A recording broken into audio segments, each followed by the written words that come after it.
মোটা কাকির রান্নাঘরে আজকে সুস্বাদু পায়েস।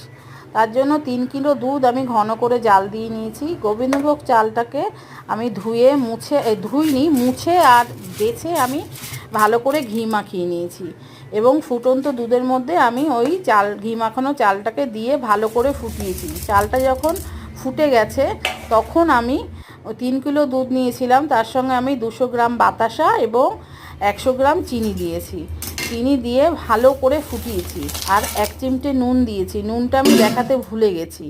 আর কাজু কিশমিশটাও আমি ভিজিয়ে রেখেছিলাম, সবার শেষে আমি কাজু কিশমিশটা দিয়েছি, সেটাও আমি দেখাতে ভুলে গেছি। আর সুন্দরভাবে জাল দিয়ে ঘন হয়ে গেলে আপনারা এই পায়েসটা নামিয়ে ফেলবেন। এই রকম ঘি মাখিয়ে একবার পায়েসটা করে দেখবেন, খুব সুন্দর লাগবে।